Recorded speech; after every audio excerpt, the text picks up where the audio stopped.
So we're going to be tuning in, baby. Zero, you got us on the intros, babes, or what? Not like on a super ultra fly one right now, but Hit us with that. What's up, everybody? Welcome back to the usual Tuesdays. Thanks so much for watching, coming, pause, and viewing, maybe on the playback even. This is our special guest, Lucy, introed by Korpsx. Thank you so much for dropping by, Lucy. Thanks for having me, guys. You're welcome. Yeah, that was save one. So like underhyped. Hi, I mean, I thought that was just like a calm little intro. No, Save, Zero, Corpse. I love these nicknames. I'm Save, and that's Corpse up there. Say hi, Corpse. It was almost like a perfect audiobook. Like audiobook. You do have a really good audiobook type voice. You should be the next Siri recording. Hey, welcome back, everybody, to another episode of the Usual Tuesday. It's like, no, it's past ASMR. It's like it has an embodiment. I love it. Zero, you're the man. Early embodiment. I love it. Welcome back to another episode of the Usual Tuesday podcast, everybody. We are joined by the wonderful Lucy Dorado. Lucy, what do you want everybody listening to know about you? Drop a plug on something that you're working on. What's going on? Well, I'm born and raised in Hawaii. I have a podcast here called Lucy's Paradise Podcast, and I'm about to drop a film in 10 days, enter it into the Hawaii Film Festival. It's a little horror movie I made about an urban legend out here. So it's called Morgan's Corner. So yeah, look out for that. And that's probably my latest project. And where can everybody find you, Lucy? They can find me on YouTube, youtube.com/Lucy in the Gym, and Instagram, Lucy in the Gym with Weights. Okay. Lucy in the Gym with Weights. I like that. That one was catchy when I saw that one. Thank you. I'm glad you like it. It's kind of like a play, Lucy in the Sky with Diamonds, but you know, that's more drug reference, and so I'm more. But what's funny is my friends are like, you know what's funny? They're like, you're either at the gym, just got back from the gym, or you're about to go to the gym. So they're like, it's like the perfect Instagram name. It's weird when I go to San Francisco and they call me by my username. I'm like, okay, that's weird. Like, Lucy in the Gym. Yeah, they're like, oh my god, and I'm like, stop doing that. Like, for anyone who's like social or not social, that's a weird thing to do. Don't do that. And you've done as far as like competitions and stuff too, right? Like, and like with the UFC gym, if I remember right. Or correct me if I'm wrong. So I just got into doing like Brazilian Jiu-Jitsu. So I've done a few competitions, but I've been a competitive athlete like my whole life. So I basically do a lot of Spartan races out here, and the Spartan race here in Hawaii is every August. And so every year, I'm top 50 in my age group every year, and it's fun. Hell yeah, that's tight. I love that shit, bro. Competitive shit is awesome. Yeah, it's fun. So just kind of expanding that is like trying Brazilian Jiu-Jitsu. So last year, that was kind of like the thing I was trying. But I like obstacle courses, so that's kind of my thing. And then you have your own podcast too, right? Yes. Yeah. What's like the base of your podcast? What do you have a base, or do you guys just kind of go on there and talk shit like we do? So, my original idea for it, I wanted it to be a lot more political, but a lot of people in Hawaii don't like politics. So I've tried to blend in a little bit of that, and also like kind of interviewing a lot of people that have like businesses out here or people doing good things in the community, stuff like that. So Zero just came in his pants. Oh my god, I'm so sorry. What's funny is I was gonna make a joke. When Save had said if we just shoot the shit, and I was like, well, originally we were supposed to have a lot more of a political bend, but then got away from that. But that's really cool. That sounds amazing. Yeah, I think you know, just people think that they don't have opinions about things, but. And I love to challenge my friends, and I'm like, okay, why don't you want to? And it's not really that they don't have opinions or that they aren't like, you know, they don't have an opinion about a certain topic. It's just that I think people fear getting into debates. And I think when you learn how to kind of constructively debate, you approach it differently. Because obviously I've had debates with people, even on Facebook. I'm always getting into what you want to call Facebook wars. But the thing is, no one's getting angry. You know what I mean? We're like sharing information. And it's kind of going back and forth in a way that like I'm learning from them and they're learning from me. They might not think the same way that I do. You know, like recently I got into a debate about them deporting that guy or whatever, right? Mm-hmm. So, artist guy, the artist, the guy that was like from Argentina or something, and they deported him back. But the thing All is, because he there's had a tattoo or something. There's more than that, but and again, there's so many things where like the media will twist one little piece of the story, and then everybody just believes that because that's the most viral topic or article, right? But that's not really all the facts, right? You want to look at all the court documents, what they had the opportunity of showing on their side, things like that, to be able to form a more structured opinion. And so anyway, my point is, I think that people phase away from just the debating part because, some debates get heated. And so people just are like, I don't like politics. But when I question friends, like they actually do have thoughts and opinions about things. So I like to draw that out. It's funny that you mentioned that because that's actually like the biggest portion of our podcast is the fact that we can argue and we can debate and all have different opinions and views on stuff and then still come back the next week and do the podcast and still be friends. Like, how many episodes are we on now? 85. 85, yeah. And I guarantee you 72 out of the 85 we've argued. At least 2 of us have argued on the screen. We sometimes it's little shit, sometimes it's political shit, sometimes it's whether you get in or on a car. It just depends. Whether you eat grape ice cream or not. I mean, we just argue a lot on this podcast. So I love that that's something that you're that embodies you, is that everybody can have an opinion and still debate and talk about shit, but that doesn't mean that we don't have to be friends and get along.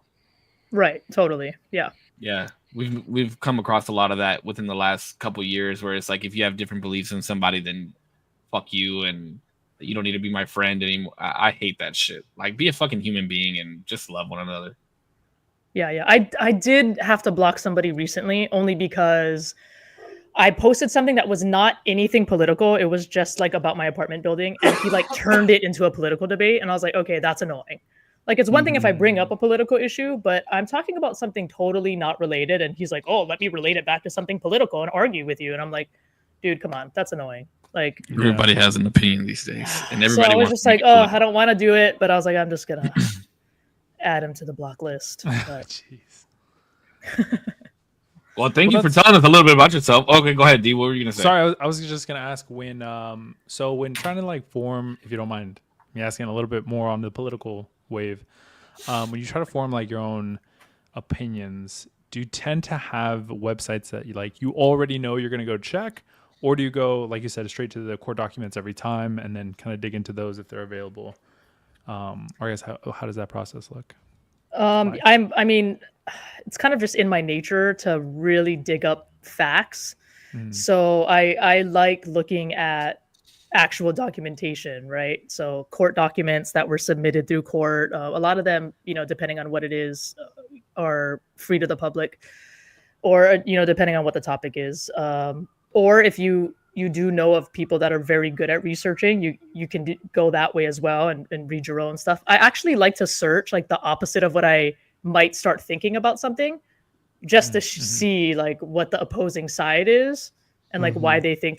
What's funny though is it's actually really obvious to see which, depending on what topic, it's really obvious to see like which newspapers, and because obviously there's a lot of TV programs that are like super left, and you can just tell, right? Like The View, for an example, right?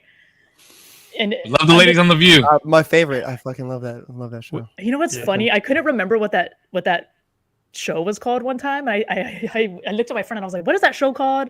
The show where the bitches talk shit about each other or something. And I couldn't remember like what it was. Yeah. And my friend was like, The View. And I was like, the fact that you knew what I was talking about though is kind of funny. But that's more like a gossip type of show anyway. No? I've never seen. They're very like leftist, like, and what I find is like people that have lived in California their whole lives are just completely brainwashed. And anything opposite, say the truth. Speak the truth. Not everybody, not everybody, and not in every location in California. And you have to remember, I lived in one of the richest counties in California, so like I'm comparing to something that's like. Where'd you live? Marin County. Where's that at? It's across the Golden Gate Bridge. Yeah. Oh, okay, upstate. Upstate. Yeah, NorCal. Yeah. And I worked at the Apple store there for 3 years. I managed Metallica and Twitter's business account, and I dealt with a lot of people. And so it's just really interesting because people are very afraid to ruffle feathers. So maybe they do have an opinion that's opposite of somebody else or whatever. They don't even want to talk.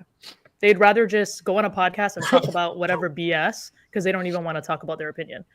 And I just wasn't raised that way. I was just raised to like, your voice does matter. And so I have no problem expressing myself. But I try to research as well-rounded as I can, not just like what I think and then put that in there and, oh, see, everyone agrees with me. Like, that's not, I try to research against what I think to see, okay, yeah, there are a couple of things where maybe I could, now I'm more neutral on this subject because of this X, Y, and Z that I found. But I just try to be really open-minded. I mean, I welcome anybody to change my mind about anything. That's fine. Oh, we got our own Steven Crowder on the show. I love it. So earlier, well, thank you so much for being here with us, Lucy. That was a beautiful intro. Thank you for letting us know what you're working on. Make sure before the end of the show we're all linked to your YouTube so we can watch when the video your film comes out. I'd definitely love to see that. So I know you have done a couple shows with Korpsx already, and I think has Korpsx done your show already? Yes. Okay. So you guys were talking. So we have just so people that are listening know, we're all in a group chat on Instagram. We kind of like linked up because we were supposed to do this last week. Last week didn't happen, so we did this week. And you guys brought something up in the group chat that I'm like very looking forward to talking to. Go ahead. Well, either one of you guys can bring it up. And how did you guys come up with this question? Or like, is it a question that you guys were talking about on another show and you guys just wanted to bring it over here? What's kind of like the base of that? Well, we were doing Lucy's podcast and she asked me a brilliant question.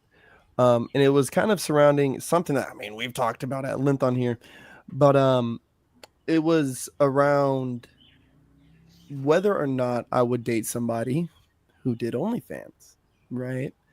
And in that, it was, Lucy even had a chance to kind of expand a little bit on your own experience. Do you want to tell them that story about who you were dealing with?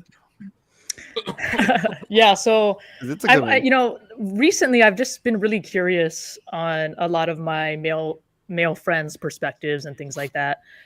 So that's kind of why I brought it up. But I have a friend. She'll be coming on my podcast at some point, and she wanted to hook me up with one of her friends, and I was like, oh, cool, yeah, like interesting. Like I mean, I wasn't like super down, but I don't know this person, but we're chatting back and forth, and she goes, oh yeah, and like this is her Instagram, whatever. But when I went to her Instagram, I noticed that she had OnlyFans. So I was like, oh, does she do OnlyFans? And she was like, yeah. And I was like, no thanks. And that's just me. I mean, I understand people are different and I get that and that's fine. But me personally, I'm not going to like date somebody that has an OnlyFans.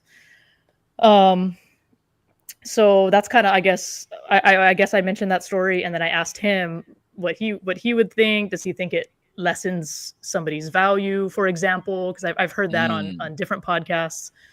Things like that. I just come from the perspective that like I feel like certain things are sacred, and when you are out there like that, you know what I mean? Like when my nephew can like Google everything, it's just it leaves a bad taste in my mouth. You know what I mean?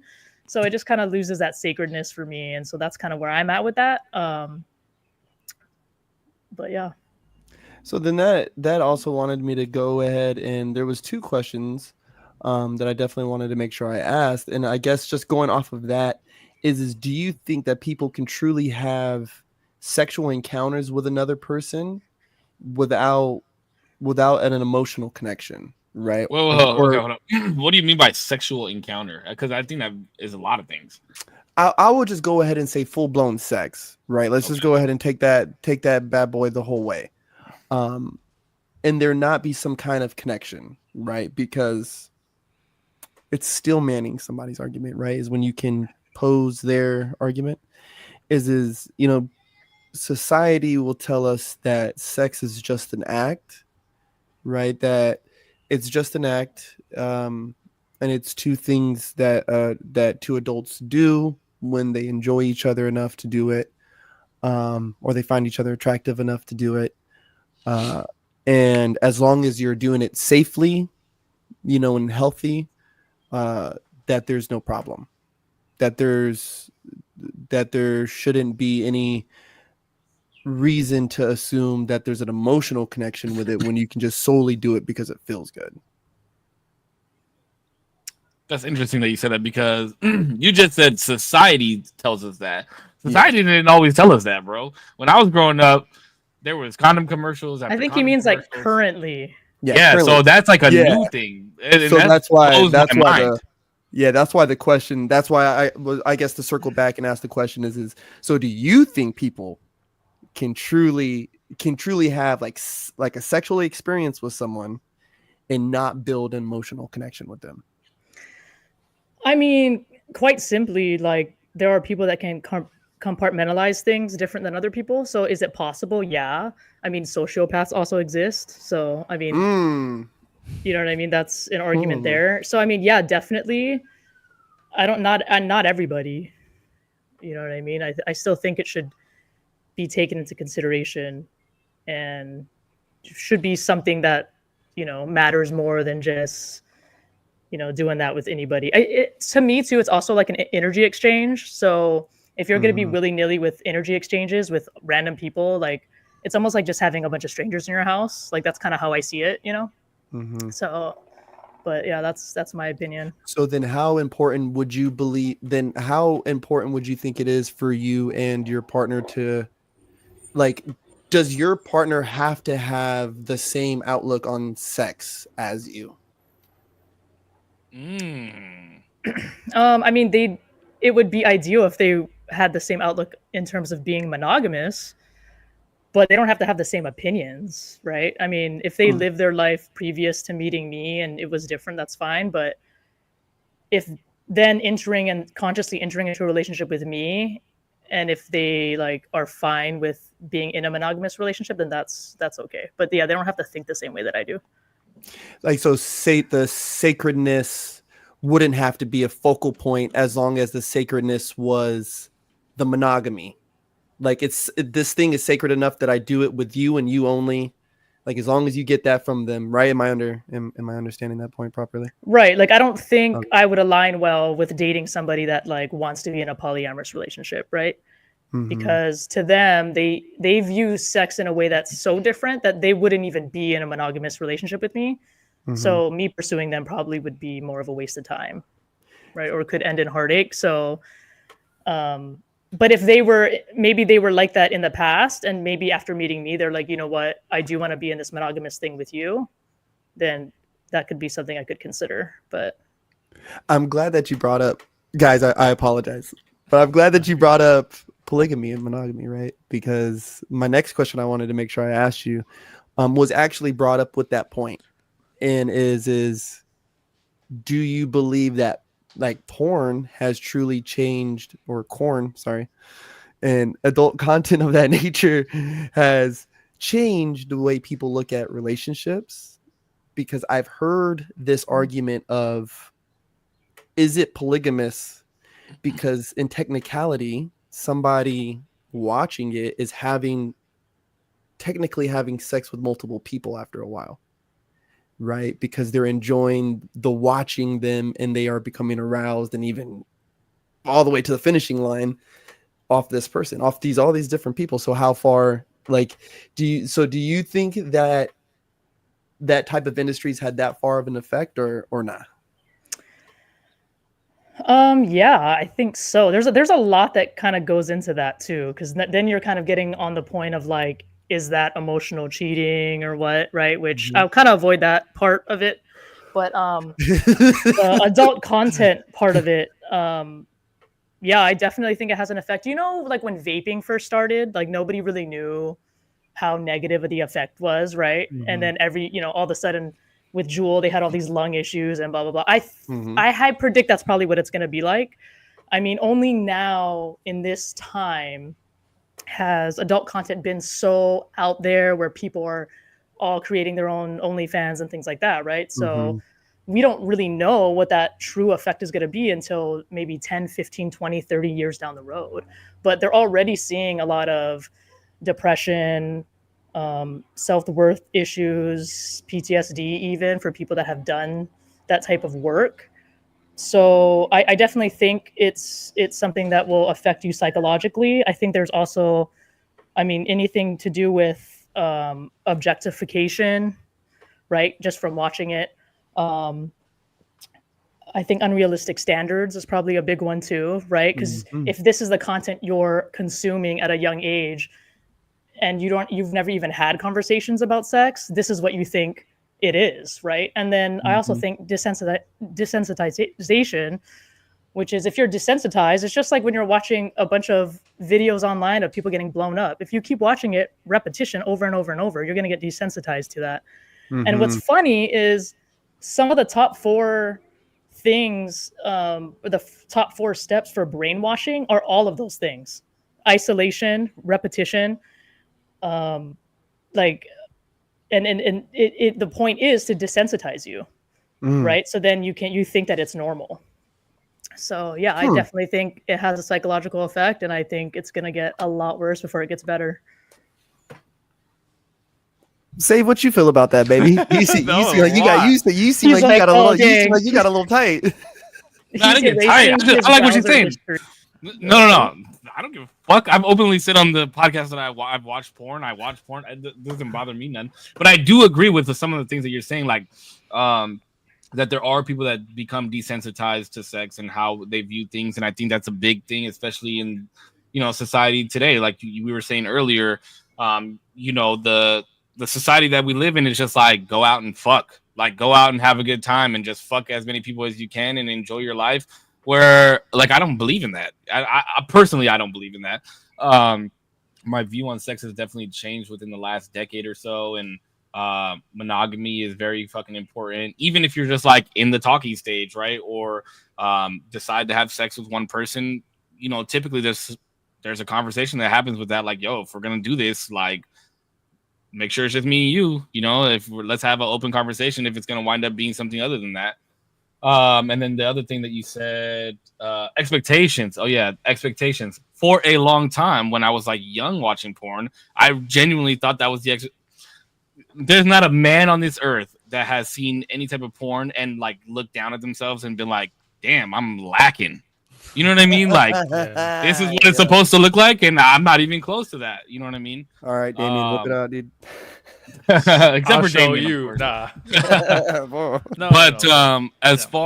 But I think it takes a strong-minded type of person to kind of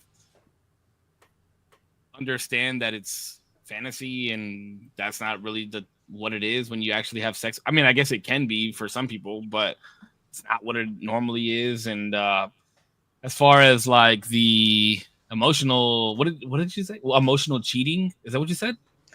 Yeah. Well, because what he kind of talked about was like, yeah, like if your partner or whatever was watching it, and I didn't really get into that. I didn't really touch too much on that part of it, but mostly just kind of the desensitize. And I kind of base more of my opinion on like the younger, more impressionable under 25-year-olds, where we're not only are they more susceptible to like being addicted to something like that, but more susceptible to thinking that kind of stuff is normal, right? Because you've never experienced anything yet, right? When you're like obviously prepubescent. But that's more of like what I'm talking about. I think it has a worse effect on when you're younger.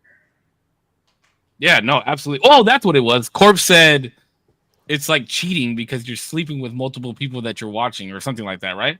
Bro, I must have starred in some of the great.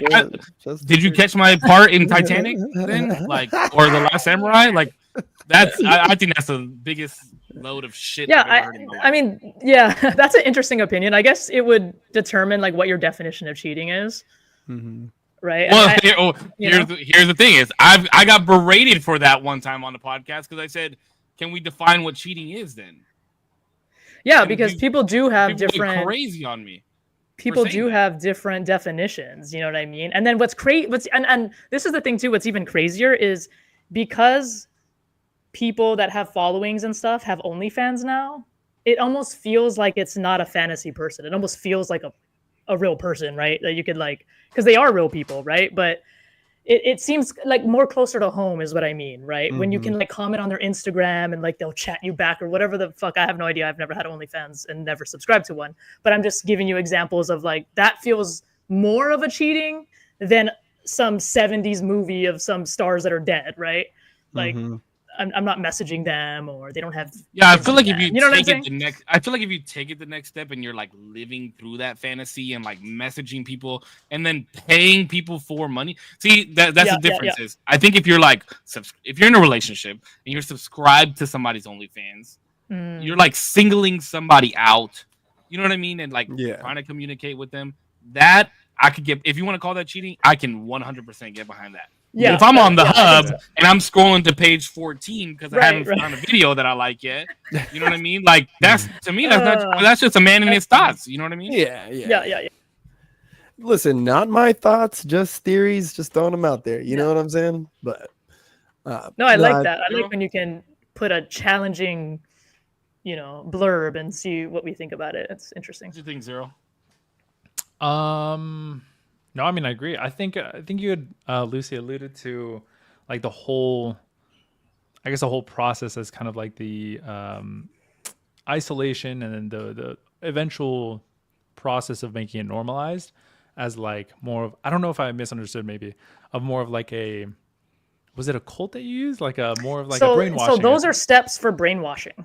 So when they do steps for brainwashing, one of the first things whoever brainwashes does is they isolate you, right? So they isolate you from your family and friends. And then certain things are repeated or repetition, though repeat. And right, if you watch porn all the time, if you're addicted, that's kind of what you're doing. You're watching it over and over and over. You're repeating. And then eventually you do get desensitized to whatever content you're intaking. Yeah. Especially like the amount, I guess, if it's like everyday thing. I guess I'm curious on like that word, the brainwashing, because I don't know what you mean by like, I guess I don't know what you mean by that, because I would agree with you, and I think porn and alcohol are in very weird positions in our society where they're not treated as like as severe as maybe they should be in terms of like their addiction, like people's proclivity to be addicted to these things, and for it to be, maybe alcohol is probably more on that, like it's more serious, but porn especially, I think it goes so under the radar when people are like watching porn too often, and for people to gauge themselves on how often is too much and how it's actually affecting their like regular life, whether that be in the bedroom or in other places like at work or in traffic or wherever they may be. Traffic is crazy, bro. Like some people are like in it, you know what I mean? Like some people are like, any chance they get, any moment that it's like it's a little still, it's like, okay, maybe I can not rub one out, but like maybe I could watch something. It's not necessarily that I have to like do the deed, but it's more right. You're just talking about it as like a severe addiction. Exactly. If you're watching porn and not rubbing one out, then you're addicted. You need to talk to somebody, bro. That's what I'm saying, is that people are to that degree and not and functioning. You know what I mean? Still going to work, still taking care of their families, whatever it may be. But it's deeply rooted. That's like whenever I have a chance, I'm gonna watch a little something, but that's not healthy. You know what I mean? Not healthy at all. That's not healthy. Super not healthy. Oh, goddamn. Watch a little something is crazy. Put on a fucking movie or something. You're driving, bro. Like phrase that. Watch a little something. Put on a movie while you're driving is even crazier. Why are we not just listening to music? At least just die watching like something wholesome, fam. Like a Shrek. Like put on a fucking Disney movie, bro. Not porn. Yeah. Fuck that porn. Watch Shrek while you're driving. Sure, dude. That's the message that we want to deliver to everybody listening. But the bare minimum, people. Just deliver the bare minimum. To touch on also the, I think I had two more things. Just to touch on the beginning portion too. I think it's super possible to have sexual relationships with people and not necessarily have an emotional tie. I think it becomes way harder the more often you do it, obviously with somebody. I think to some level there has to be like, you're not going to let anybody, unless, I don't know, that's like what you're into, I guess. You're not going to let anybody, come into your house you're gonna vet them a little bit, make sure that you guys click to some degree. But overall, emotionally, I don't think it necessarily has to be there. But then obviously with your wife or husband or whatever, that's a must. That's like a strong bond. That's what makes it better than sex. Mm-hmm. And then I think lastly, I think it's crazy, yeah, that we've gotten more on porn. It became like VHS tapes, magazines, to internet, and now it's like the almost like YouTubeification of porn, where it's now so much more personalized, and you can like you said, reach out to them, and they have whole networks of people who are like all over the world providing like chat services, so that way you feel way more personal to the person you're watching. That shit is crazy. They have AI now, bro. Or AI, yeah. That's crazy, bro. The what? Okay, something that kind of that boggles me, and it's kind of weird, but I see the vision. Is the models can see who's paying them. Mm-hmm. So you have your $60 fucking subscription going, whatever, $10, and Johnny Storm over here, 88, fucking buys all the fucking extra stuff and the unlock this and the buy that and the this, and you can literally the tips, all the thing that the platform provides. You know what I'm saying? And I just think it's just weird because, like you guys are saying, it's so personal to me. That feels so personal because at that point, like I seen something, it was on Twitter where I think it was one of the models met up with one dude who like paid her more than like it was like 900 bands. I think it was $1 million, but it was like 900 bands or something like that. And she like met up with him. I think it was just a meetup. I've seen different models like That's do wild. like YouTube videos of like meeting the biggest fan, or like a lot of meme channels. Yeah, my top tipper thing, fucking PayPig. Like a lot of meme channels. $1 million just to meet with a girl. Mm-hmm. Well, no, he's spent this money over whatever tenure of time he's subscribed. Oh, okay.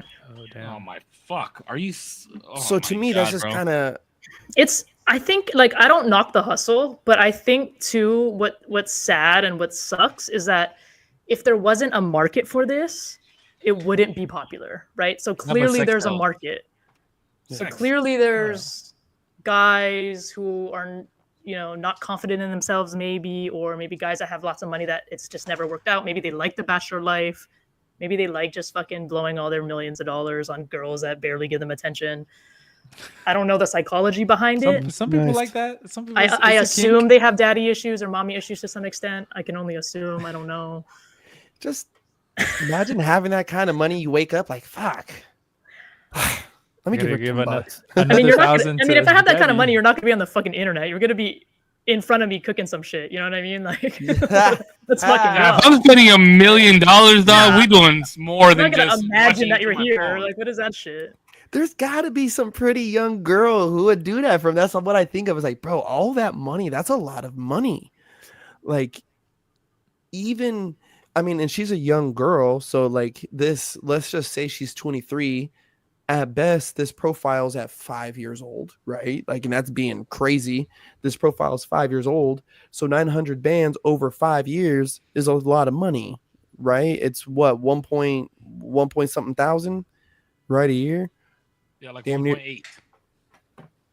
That's crazy, bro. That's like wild. That's like tech corporate fucking salary, bro. What the fuck? I don't know. It just like Lucy said, there's a market for it, and yeah, it's just because of the generation that we're in now, bro. There's no people don't believe in safe sex no more. Cream pies is everything. Go buy a Plan B the next day. You know, like what the fuck are we doing? What are we doing? Like, I'm low key happy that I'm not living in this era. Well, like, I think, as a young person, I think though there's like a as a young person, but I think there's like a lower rate of like teen pregnancy than ever currently. Fuck no, there's not. I highly doubt that. I'm pretty sure that's true. Somebody can Google that. That's Googleable. Somebody give it a Google. I'm all Where's Kelly? I know Kelly's in here. Kelly, can you look up Kelly teenage pregnancies within the last 20 years? That's funny. It's funny because I feel like maybe this is every generation. I feel like our generation's the two extremes where it's like kids are also like as smart as ever because technology's allowed it, and then also like kids are the dumbest shits that they've ever been because technology allowed it. Like we're on so much extremes for everything. We're like at the highest levels and at the lowest levels, and maybe that's just kind of what comes with the territory. Yeah, it's kind of a trip, bro. The internet just, I know, I can't wait till my nephew's old enough to like admit to me that he watches porn, and I'll be like, man, I used to sneak magazines out of the back of the liquor store when I was your age. And now you have your phone wherever you want in the bathroom. Check it out. You take a shit. Teen birth rates in the U.S. have been steadily declining and reached a record low in 2022. In 2022, the teen birth rate was 13.6 births per 1,000 females ages 15 through 19. That's a crazy statistic, but I'll take it. Look up abortion rate.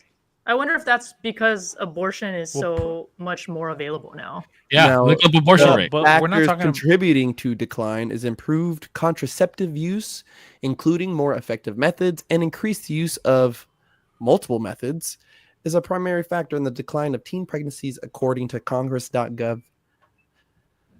I was gonna say, I would imagine pregnancies wouldn't fall into that. Like, he said births. Wouldn't.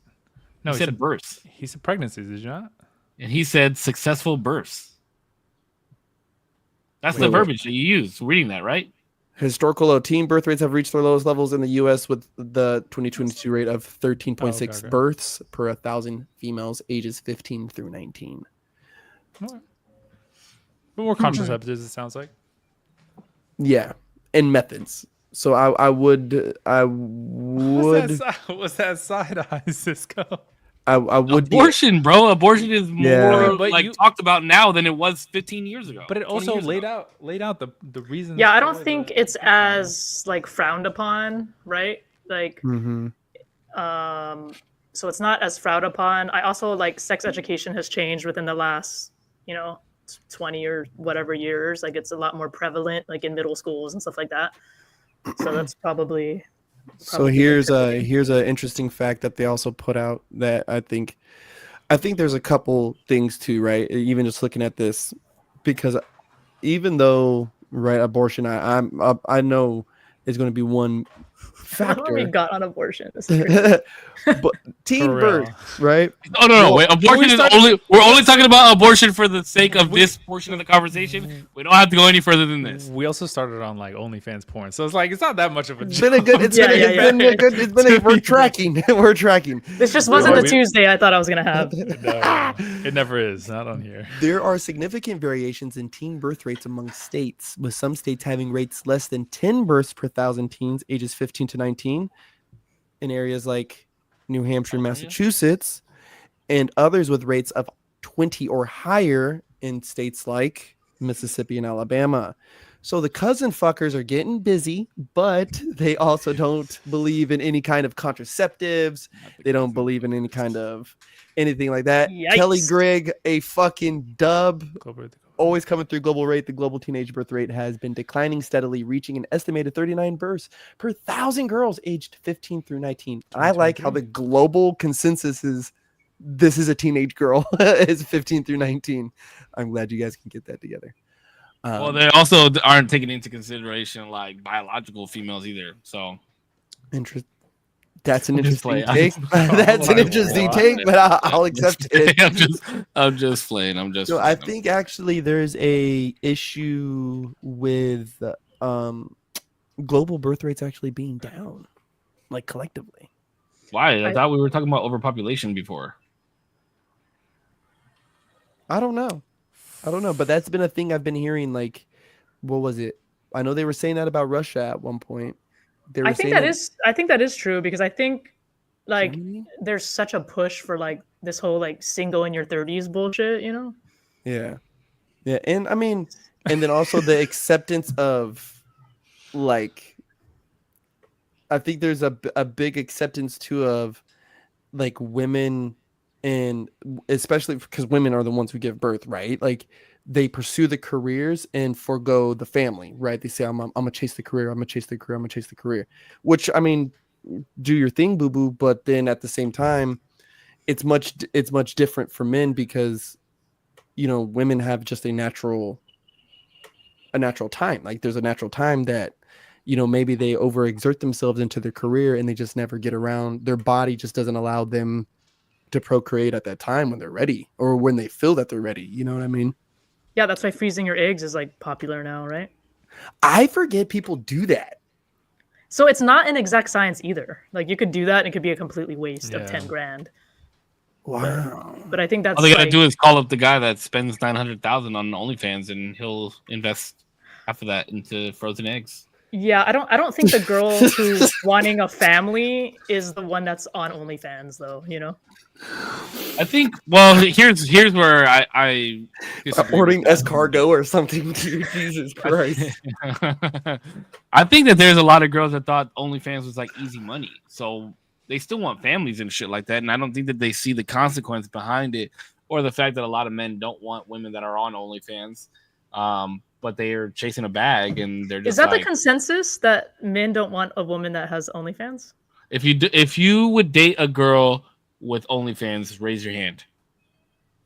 I think honestly, wait, hold on. We speak for the fucking. He's like, wait, my OnlyFans chick is gonna see this and get mad. No, but I also I wouldn't, but also it's only because I think it depends on the type of content. One, and then two, we're assuming it's the worst of the worst. Okay, content. then.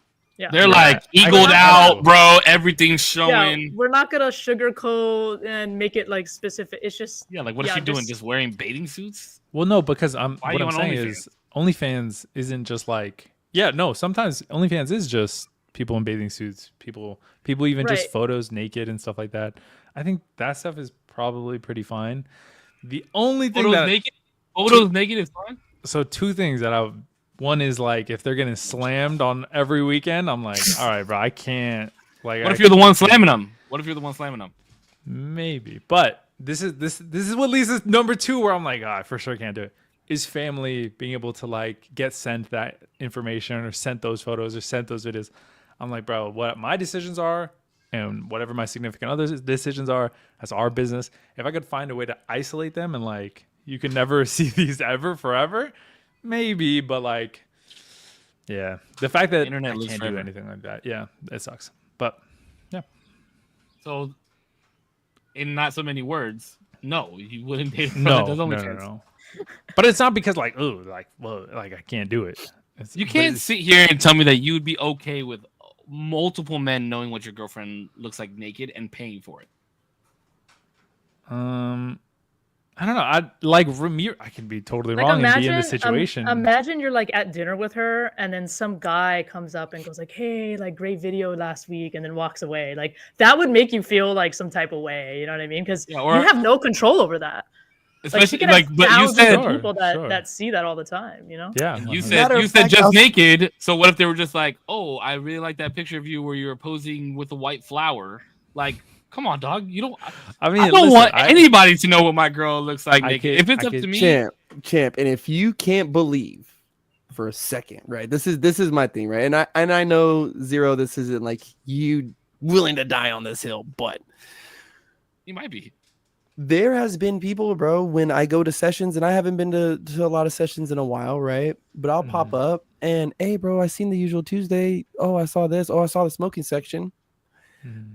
I was in Angleton, Texas, and ended up taking a picture with a dude because he's watched the usual Tuesday and he's a crumper and he's seen my shit. Oh shit, that's crazy. And so I'm like, hey yo, right? So he takes a picture with me, and I remember thinking, like maybe if it's like, uber private, maybe just like, maybe it's like good thing I don't have my asshole on the internet. He's definitely shown his ass, and definitely held Hitler multiple times. Hey, there's allegedly. No, that's not alleged. That was what was it? Clip. Imitating. I was imitating Hitler. It was a dance move. Yeah. Definitely told multiple women to go into the kitchen. Definitely said women shouldn't drive. Bro, I said some things, and I've gotten some emails recently where I'm like, "Fuck, my bad." I guess I'm just going into the situation like the thing with the idea that I found a person that I'm really willing to like. You know, this is a serious person that I'm willing to date, and like, am I gonna really throw that all away because they did some stuff online or they're currently doing some stuff online, which doesn't. Obviously, like I said, if they're getting slammed, I'm like, listen, it was cool. We could like be friends. I don't mind, but like, I just can't date you. I'm sorry. Like, yeah, but part of that job is like responding to fans and like, what if? Okay, hold on. So what? So let's just put this as an example, okay? Because we know we love what ifs on the Usual Tuesday podcast. So your girl does OnlyFans and you're okay with it, right? As long as she's not getting slammed. But she gets a $3,000 tip to talk dirty and send videos to a guy. You're gonna tell her she can't do it for 3 racks? That would be hard because it's kind of part of the reason that she's on the platform to make money, right? Sure, fucking art. I think our senior correspondent from OnlyFans, Kelly Gregg. Oh yeah, 100% off feet. I'm like, yeah, go feet for only. It, spread your toes. Listen, I'm looking for a girl that will let me manage her feet only pics. But I think there are probably certain obviously this is like a general idea of a situation. There are obviously certain conversations that I would have with a person that would be my like defining whether or not we could date or not. Like, I'm not comfortable with you sending personal stuff. Maybe like that's within chats and stuff. I'm not okay with certain pieces of content. And if you're okay with foregoing that opportunity, then we can continue. Otherwise, be safe, have fun, do your thing. Like I said, we could be friends, we could be cool, but yeah. So $3,000 to like sex with the dude, you're not with it? No, I don't think so. Okay. Money's nice, but like, I don't know. She could post naked pictures. I'm in 0. Came in clutch. She could post naked pictures. Listen, this goes back to the whole define cheating thing, right? She could post naked pictures for multiple people to see, but that's not cheating. I think it just becomes too personal.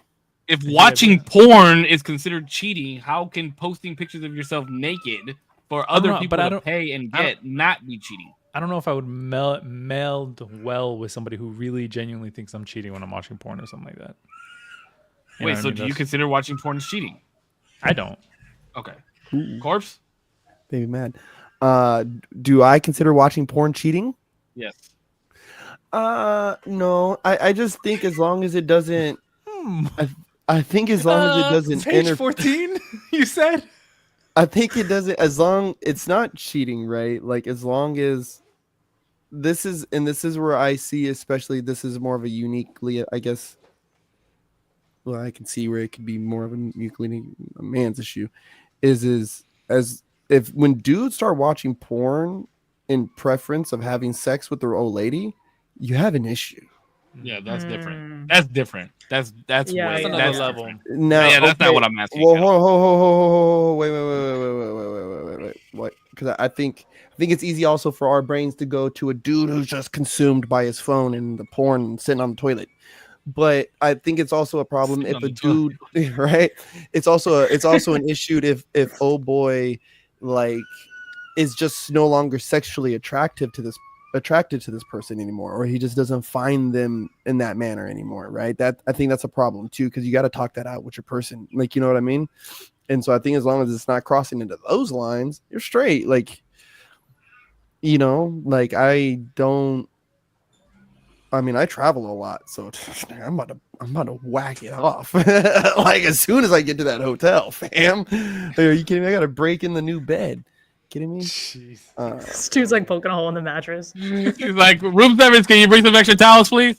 Too, before, like, as I'm checking in, bring a I'm bottle gonna need of wine. more towels to that room, fam. Korpsx, on checkout, we realized that there's a hole in your mattress. We're gonna have to take that safety deposit, my man. The sheets are stuck. The sheets will not come apart. Yeah. So no, I don't think it's cheating unless you start hitting the realms of like preference. You prefer that over your partner. And I think that's what, unfortunately, I think that's how a lot of women view porn. I think guys are just like, I need something to help me get jump started, and I got 5 minutes to waste. But I think a lot of women are like, oh, that's what you would prefer. You would prefer that over, yeah. And like, girl, you don't even know what the fuck I'd be watching. I got different categories for different days. I prefer everything. Yeah. And I don't. Yeah. I don't see how people get to that point, but. Intense. The dating OnlyFans thing I think that's something that we talked about before. Oh, several times. Yeah, I couldn't do it. Okay. I couldn't date anybody that did OnlyFans. I couldn't date anybody in the sex industry Not that I'm like I think anything less of them. Just me personally, like the type of woman that I want to be with. I don't want them like I don't like thinking about my. I'll never ask body counts. I'll never like none of that. I don't want to think about you with another man. If you with me now, you with me now, and that's all I care about. I know. Yeah. Yeah, I agree. I agree with that. No, I agree with what you were saying about it not being cheating. I think too, like, as long as, again, you're not like obsessed with this fantasy person or like you aren't emotionally into them, and if you aren't preferring them over the person you're with, I think yeah, there are like some stipulations there that I think matter. You know? Hell yeah! Like as long as my eyes aren't closed the whole time I'm having sex with you, you shouldn't have anything to worry about. Because then you're like, what are you thinking about? No, I'm completely fucking joking. I'm completely joking. Yeah, Lucy, I don't know if you've noticed quite yet, but we get we're a wild bunch. We end up on different roads and different trains of thought a lot of times. Yeah, no, it's okay. It's totally good. I like to hear what you guys' thoughts are, and especially Zero trying to like kind of just having like a moral dilemma with himself, because it's almost like you want to agree with us, but you want to just disagree with us. Wow, you're like, no, like maybe I'll just let she her. knows Zero. Like, I think too, like, and I'm coming from this perspective, listening to what you said, is that there's a certain point where like if I have to control or make rules for so much of something that you do, like it's feeling to me that like this isn't really something that's aligning. Like I shouldn't have to do that. Like I should let my partner be able to be their full self, whatever that is to them, and not me having to make all these little rules for you, cookie cutter rules, so that you don't break, that you're cheating on me or whatever, you know? So it's just, to me, it just seems like so much to navigate, you know what I mean? To be able to be like, all right, cool, we're dating, you're an OnlyFans model, you know, like. But you just can't do this, like pull out. Yeah. It sounds stressful, you know, like, and then if they're feeling like they're not being able to be their true self and like do the career they want, maybe they're passionate about it, maybe they get empowerment from it, or whatever, it sucks, you know, because it's like, oh, I feel like I'm making all these rules for you so that you can mold into somebody, you know, that I feel like I can be with. But it's like, are you truly being yourself, you know? I don't know. Yeah. Oh, okay. That brings up. Oh, go ahead. I'm sorry. Go ahead, Zero. Sorry, I was just gonna say, because like I try not to argue for this. Sometimes I'll play devil's advocate. You know what I mean? Even on a position that I don't necessarily agree with, but just on some, I guess, questions, I just don't want to come off as like, oh yeah, no, 100%. Instead of like, well, I mean, I wouldn't say no right away. There are like in those situations, I would hope that the stipulations aren't like, I'm holding you back from doing something that you want to do. I would hope that there are things that like, oh, I don't really mind giving this up because I really actually just care about being in a relationship with you, and that's worth whatever I was gonna do, or you know, whatever. Yeah, that makes sense. But then, yeah, if it's like, if it comes up in an argument where somebody gave something up and then they're like, well, I gave this up for you, then I'm like, okay, well, that can't be used because we talked about this. And if that's really an issue, then I do want you to go live your life and be, you know, as happy as you can be. I don't want to hold anybody back. 1 foot picture a week. No. Exactly. Because only the pinky toes and nothing more. If I go to the shower, if I ask my old lady to have sex, right? I say, love, I'd like to have sex. And she says, love, no. And I go to take a shower and I come back out and she's in there flipping the bean. I'm going to be upset, right? Like, I think like anybody would. It's like, whoa, why? What's up? Whoa, like, you wait know, a minute. like, hey, like, matter of fact, stop what you're doing. I'm clean. Like, I am quite literally just showered right now. Like, what's going on? Like, you know, and I think while you're in the same house is crazy though, bro. That's a little insulting. While they're on the walkway too, like they know you're gonna pass by. So hey, but to them it's just porn. You know, I'm just watching, right? That's just what you know, I'm trying to see it from that type of perspective, and I just couldn't fucking function. And if you know, we can boil it out, and I like how sometimes I don't want to say we. for myself personally, I try to find all these little micro words to describe the thing that I think more days should be addressed on the macro level, right? Well, what is this thing she's doing? Oh, well, she's preferring the fantasy. Okay, but what is she doing, right? It's cheating, right? Because you could take that same thing, that same statement that you made about that, and apply it to, the work boyfriend that's got her number and has been buying her flowers all the time, and they've been meeting up on lunch, and maybe there's a couple text messages that she doesn't want you seeing, but it's not crazy, but maybe it's got a heart and it's explainable, and and just like this porn's explainable, it's not real. And it's through a screen, but how far it is, how far. It sounds like a real scenario. I'm just saying, if all I'm saying is if I walk in that shower and I come out, I'm gonna be pissed. Well, I think this goes back to like the preferring over your partner thing that we talked about. Like that would feel more like cheating, right? You're like, hey, like let's have fun, and they're like, nah, and you're like, all right, and then you catch them doing that. Like that kind of feels like, okay, that kind of feels like you preferred that. Like versus if you weren't home and then that was happening, and then you know what I mean? Like that's less like heartbreaking or fucked up, I guess. But okay, I have a question. Just based off of what you just said, Korpsx, I have a question. I was talking about this earlier. And you said the work boyfriend and I don't know what the fuck else you just said, but it just like clicked in my head. Do you think that regardless, like if you go through your girl's phone right now, this is for anybody. If you go through your girl's phone right now, even if they're not talking to somebody else in that manner, do you think that no matter what, you'd be able to find something that would still upset you? If I look through her phone, then no matter what I find, I can still find something that upsets me. I would say yes to this. Yes. Yes, I think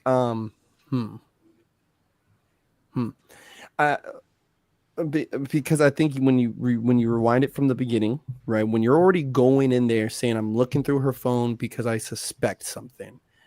Knowing me, and most people, I feel, right, and I think it's on clear display these days, is if you hang a carrot, right, they'll find that son of a bitch. Like they will chase it down, they will find it. And there's so many ways that we can pose a text message, right?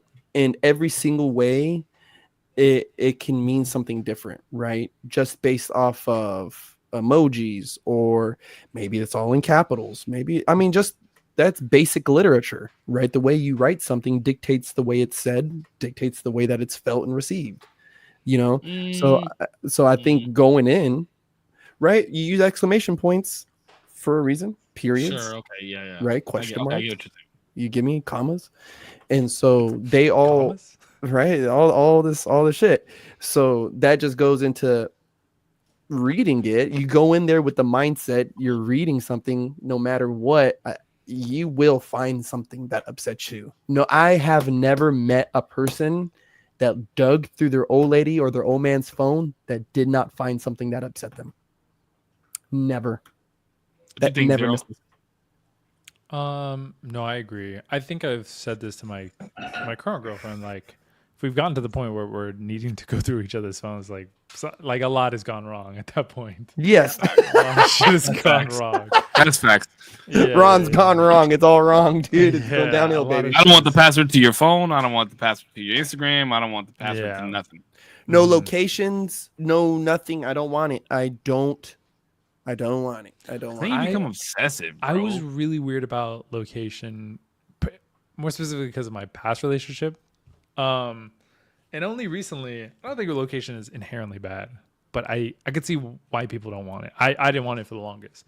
But it was just like, just in case, like if you need help, if you need something. And obviously I trust my girlfriend enough to not like, why the fuck are you at McDonald's when you said you were going to be home in 15 minutes? What the fuck is going on? Whatever. Like, I know she's not doing any of that. So now I allow that to her for her to have my location, but I used to not. I used to be super heavy on like You don't need to know where I am. If you trust me, you know that I'm exactly where I'm telling you I am. But yeah. I feel like it low key, it's like a slippery slope though when you do something like that, right? Like, no, if you really trust me, you don't need my location. Then I feel like it sounds a little distrusting. Yeah, it's a little. You know what I mean? I think honestly, in my experience, the people that have problems with things like that are the people that aren't as honest. I think if you have nothing to hide, it doesn't really matter if they have their location or not. And the only people that have really had my location are like my really close friends. And one of my friends, that's how she like establishes that you're in her close friend group. She's like, all right, I'm gonna have your location now. I don't give a shit. I only go to like 3 places: the gym, work, and my house. So to me, you're gonna be spying on the most boring fucking person ever. But I also like, I don't do drugs, I don't drink, I don't even really go out that much. You know what I mean? Like I actually am very boring. So and I'm not up to anything, so it's fine. But in my experience, the people that are up to shit are always the ones that have problems with that. That's interesting because I'm up to nothing. I do the same shit as you. I work from home and I go nowhere but see my son, and you're not getting my fucking location. Like, what the fuck do you need my location for? I don't know. I will be absolutely honest, and it sounds suspect as fuck. There's going to be times I don't want you to know where I am. I'm at questionable places. There's going to be times when I don't. Why not? Like, I don't want to be found. Like, I actually and I literally only have my phone in my pocket for absolutely ridiculous situations that don't happen. Like, I get robbed. You're a horrible texter, right? Like, bro. Okay, so because my thing is right, especially after being on the road, bro. I could put my phone down in my hotel room, walk out the door, and I'm missing. I've disappeared off the face of the earth, like, you know. And there was something very liberating about that while I was on the road that I wanted to maintain. And it's like, okay, if my girlfriend needs 10 minutes from me and wants to just drive, is she really out of my eyesight if I still have her location on? Right? Like, what if I'm the person pissing her off? What if I'm the person she's trying to disappear from? Go ahead, right? Go. Because I would rather you go take a walk, right, with your phone in your pocket than do the ridiculous thing that I was saying, whereas just leave it at home and disappear anyways. Yeah, and then now if something really happens to you, we can't get. And now you're really fucked because I've found your fucking phone under your pillow, right? Like, and no one knows where you are. Right. So it's like I would still rather, it's kind of like have a gun and not need it and need it and not have one almost. But yeah, I feel like as long as it's not like abused, you know what I mean? Like, well, yeah, that's the thing is I had a girlfriend that was very obsessive over the location thing. And same thing, like Zero said, like, oh, you said you were going to be home in 15 minutes. I just checked your location and you haven't moved. Like, yeah, that's like leave me the fuck alone, dog. Let me come home when I come home. You know what I mean? Just call me. Yeah. Call me and be like, hey, what are you doing? Oh, I'm still at the place that I was at. I got into a conversation. I'll be home in a little bit. Mm-hmm. But if you're checking my location obsessively, that obviously shows that you don't trust me. Like, you're trying to use the location thing as a crutch to why you trust me, and then you still check it every 5 minutes. So obviously you don't fucking trust me. So bye-bye. Like, get the fuck out of here. There was an ex-girlfriend who had my location. I can't remember if it was through like Snapchat or something, and came to where I was, right? As I'm like I was like, hey, I'm about to go take a walk. I don't want to talk. Please, like, I'll just see you later, right? And I took off, and I didn't realize at the time that you could see somebody's location on Snap, right? Like literally where they are. Yeah. And then they pulled to where I was, and I'm like, hey, fam, like, what are you doing here? Like, and it became creepy. Yeah, like you're encroaching on my private time right now, fam. Like, I'm trying to relax. Like, and then it's like, well, I'm just trying to help you relax. It's like, no, you're fucking pissing me off. Like, actually, I'm trying to help you relax. Yeah, no, that's crossing the line. I think you should never show up somewhere unless the person knows. You know, it's almost like they broke into your house a little bit. Like, this is my. But if you gave them a key to your house that they don't live in, technically, are they breaking in? Yes. If they're not welcome. Yes, if they're not welcome. What the fuck? I'm never going to your house unannounced. Never, never. I'm gonna get shot. Well, my mom didn't if I'm even like, have a key hey, to my don't house, come, and then you're like, well, but I had a key. I'm like, bro, what the fuck? What the fuck? What are you doing? So just don't have my location. That's it. That's it. That's the But that's the thing is like that's the thing that I was saying, like when you do stuff like that, it like if somebody was like, yo, Damien, let me go through your phone.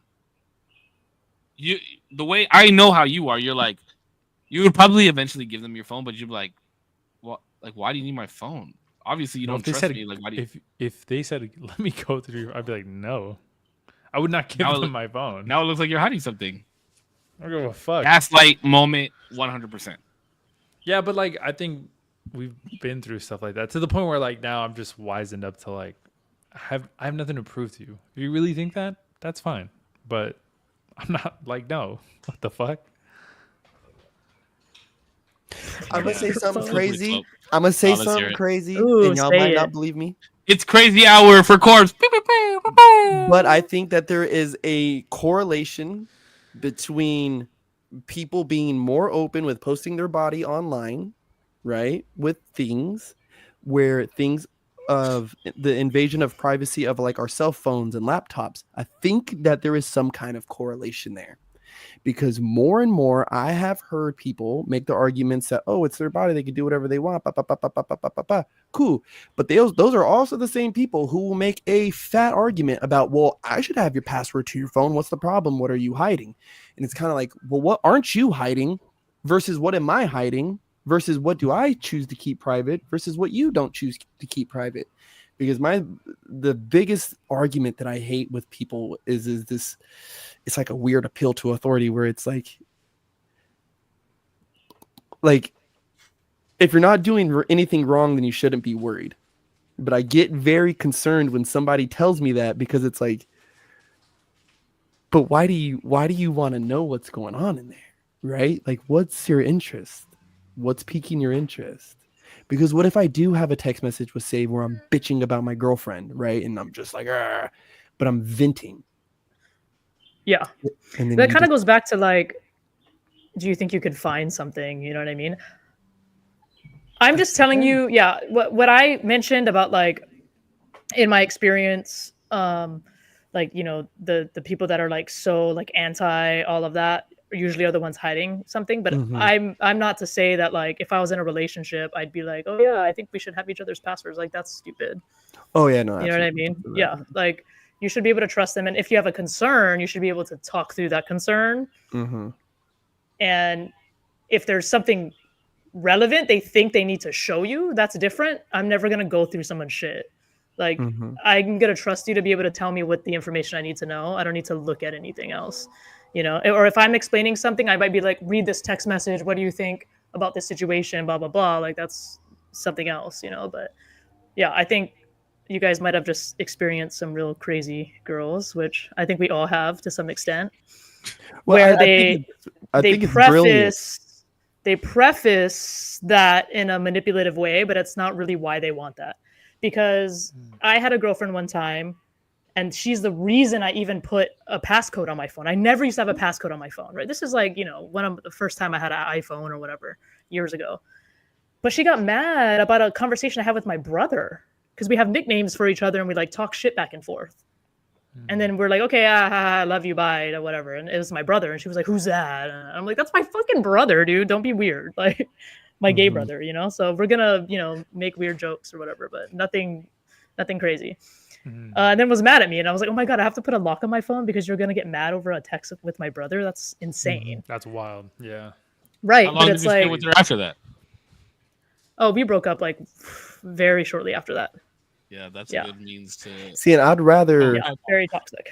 I'd rather see, and I like you because you said a lot, and you know what? I agree. I agree with a lot of it. It's posed in a very manipulative way. Right? Yeah, like it's one thing if we're at Disneyland and you want our location in case we get lost. That's legit. And after the end of the day, take my location off of there. That's fine. right? It's only going to be for the purpose of Disneyland. That actually makes sense. Because my brother and I lost each other like 10 times at Disneyland. And finally we're like, oh my God, we need each other's locations. We keep getting lost.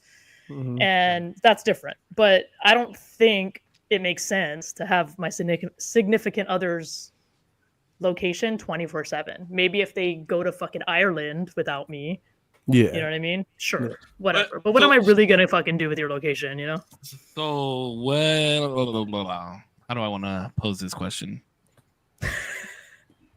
Are there things that you're willing to compromise on though? Like, is there somebody that you could sit down and have a conversation and be like, okay, we're both adults. You make a valid point on why you need my locate or why you would like to have my location. I can share my location with you. Like, do you think this is for everybody, not just for Lucy, but Lucy's now since she first started seeing it? I'm interested in what she'd say. Because I would, if there was like, because I have adult conversation, and I do not like dating very much younger women anymore because I've noticed that's pretty much been the problem for all my relationships in the past. But I think I could have an. Is that they want your location? You don't want to give it, or whatever.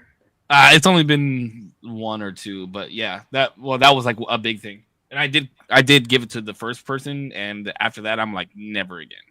Yeah, I mean, I'm pretty agreeable with stuff. I would have to hear like a reasoning that made sense, but also like if I felt like they were abusing it in some way, maybe causing stress in the relationship because of it, then I might bring it up as something that like I feel like is more detrimental to the relationship than actually helping.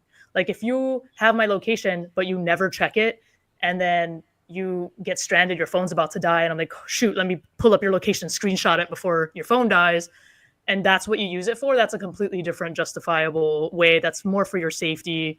That's different. If you start abusing it and like causing stress because I'm at X, Y, and whoever's place, there's more going on. And I mean, more likely than not, if that does pose a problem, I might have to just really reconsider like the maturity of the relationship at that point, because it's like, why are these things becoming an issue, right? Because obviously with my lifestyle, I don't really go to many places anyway. It's not like I'm gonna get on a plane without my significant other, you know? So yeah, I mean, I'm pretty agreeable with stuff. Yeah,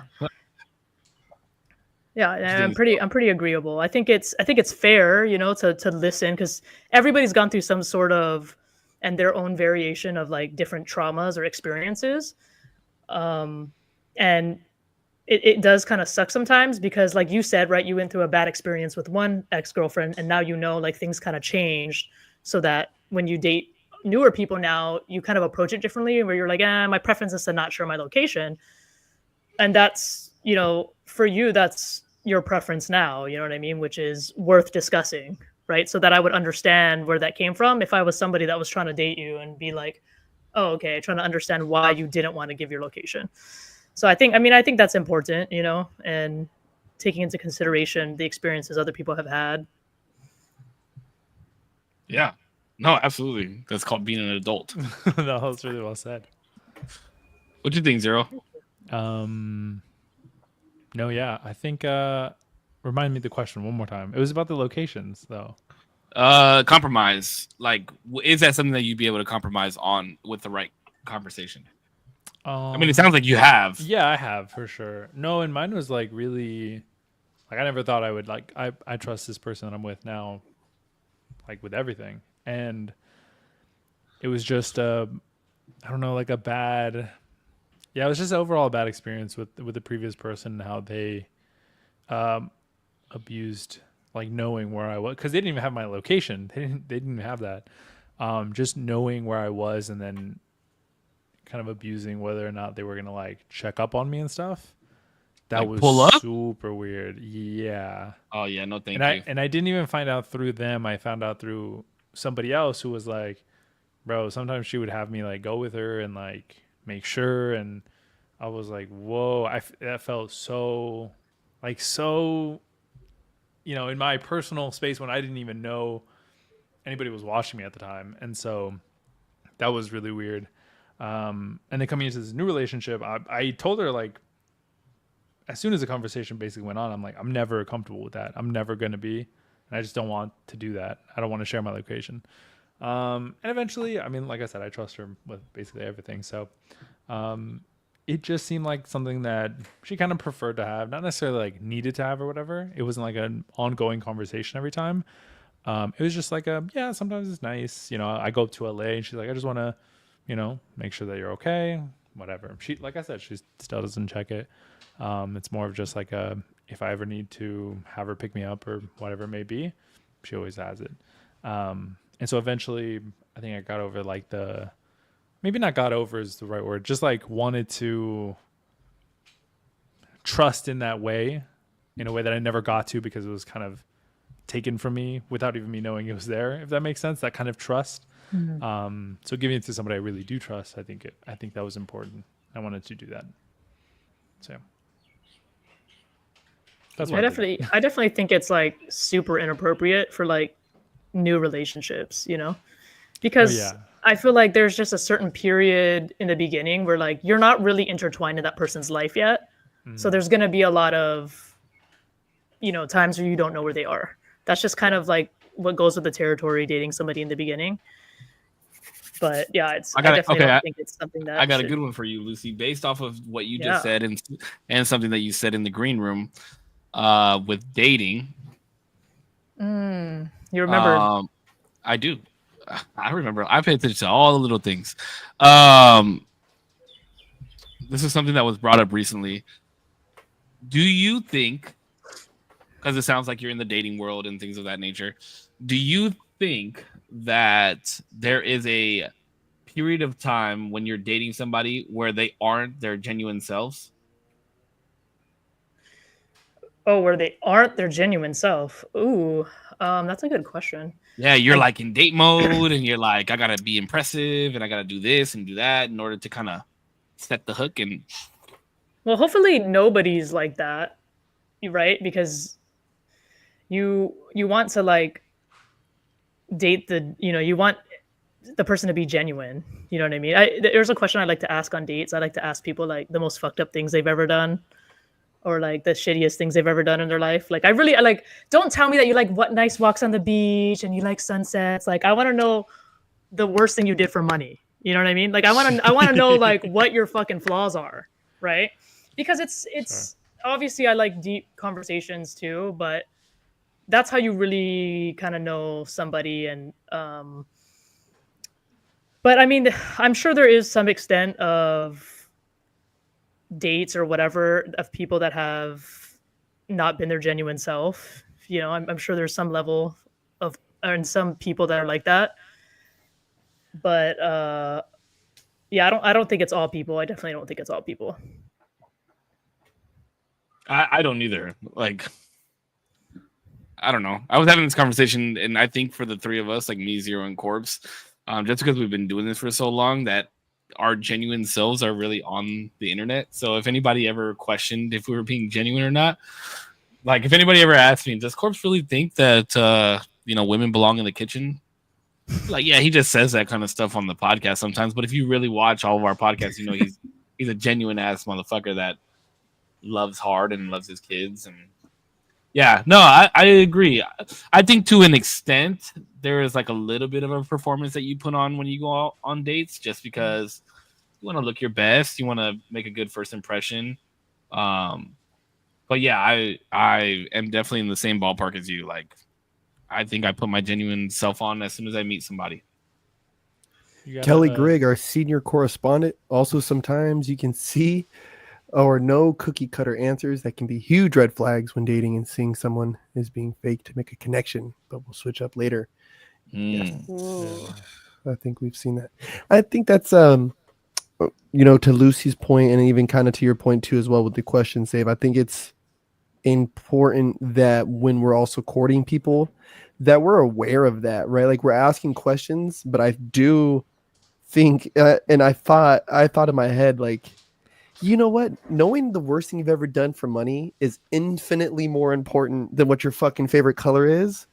And I don't know why I haven't asked those type of questions sooner in my lifetime, right? So great first date question, right? I think that I think knowing that type of stuff about people is important, because you can hear the cookie cutter, or they don't have a cookie cutter response, so they have to kind of like, and then you kind of start seeing, that guard falls, I think, a little faster when you take them off guard like that, and it's important, I think, to do so, to kind of make it a little awkward. Hell yeah! And if anybody ever needs first date questions, we've got like 5 hot take episodes that you can steal questions from, and I guarantee you'll have a fun ass fucking date. I guarantee it. We've got the best hot take questions. Actually, Damien has the best hot take questions out of anybody. Yeah, I think the best thing to do on a date, and I mean, I'm no date expert, but is to just get them talking about them. You know what I mean? Mm-hmm. And I like to figure out like what people's passions are, what their dreams are, things they want. Like, are you ambitious? I got to figure out the things where I'm going to determine, would you be a viable partner for me? You know what I mean? And some of the bigger things are, I have deal breakers. Obviously, I'm not going to date anyone with addiction problems, anyone who's a cheater, or anyone who's abusive, right? So I like to talk and figure things out. Is this person tanking 7 fucking vodka Red Bulls like at this bar right now? Like, this is probably not the chick for me. You know what I mean? Yeah. Or like what's the situation? How do they react to the bartender? How do they treat the people at the door or whatever when we go places? All of that really matters. And yeah, I think when it kind of sucks, right? Dating, because you do kind of feel like you're on display a little bit, but it's just, the reality is not everyone's gonna like you. I mean, the date I went on recently, the girl wasn't even like totally gay, I guess. And so I was like, oh shit, like I was actually really apprehensive to like so usually what I do on a first date is I'll always get a girl flowers, right? But I was like, I don't want to be too aggressive and get her roses. Like, roses are like way too aggressive for a girl who's not 100% gay, So I was like, I'm gonna let my intuition, like guide me, whatever. And I was like, oh, like what kind of vibe we're gonna hang out like the whole day, go to the beach and stuff. And so I was like really gravitated to these sunflowers, and I was like, those are really pretty, those are nice, those are bright. But then I really liked these lilies that were like still a little closed, not totally bloomed. And I couldn't really decide. So I was like, fuck it, I'll get both. Like, that's kind of just what I was feeling. Guess what her 2 favorite fucking flowers were? Sunflowers and lilies. Yes. I was like, what? That's crazy, dude. But at the end of it, right? Like, it went great, fine, whatever. But at the end of it, later on, like a couple days later, she was like, hey, like, I'm going to be, radically transparent. Like, this is how I'm feeling, whatever. And it's fine. No harm. But the cool thing is, on the date, she was like, do you want to be best friends? She's like, because you're like super cool, And I think that, and I set an intention for the date to just make it fun, get to know them. You know what I mean? Because, I mean, I wouldn't ever tell somebody to date someone that wasn't 100% gay. I definitely thought she was more gay than she was, and I was wrong. And that's okay. And lesson learned, right? Because I don't think I've dated someone who wasn't like fully gay for like years. So, but something was gravitating me to this person, and we're still friends, so it's not a huge deal. But it's a learning experience, and for her, she was like, "Oh my god, I kind of wish I felt differently." She was like, "Because you're just an amazing person, but cool. It just is what it is, And so that's fine, but it's still a learning lesson, And I was just myself. So if she didn't like me, it's just is what it is. It is what it is. That's interesting. Is there a spectrum for gay? The only reason I asked is because you said the only reason I asked is because you said she was less gay than you thought she was. Oh yeah, I was like, are we talking like 30%, 35%? So like, what's like less gay than you thought? I don't know. I'm not gay, so I'm just asking. Yeah. Well, most girls want to make out with me. I'll just say. Oh. So when a girl like. Face confidence. Me and her like kissed a couple times, and then like she told me she's like, yeah, like, well, I almost had a panic attack, so I guess she didn't feel the same way, which is fine. But my goal was to just make her comfortable throughout the date, regardless. Like, I honestly that was never like my goal or anything like that. Like, I wasn't even really thinking about that. It just kind of just happened, right? But I think like on paper, like she has a lot of opinions too, like on paper, like we match up a lot. So I think maybe that's why, like, maybe she was like maybe thought that like she was attracted to me, but it was more like from an intellectual level. Which is important, guys.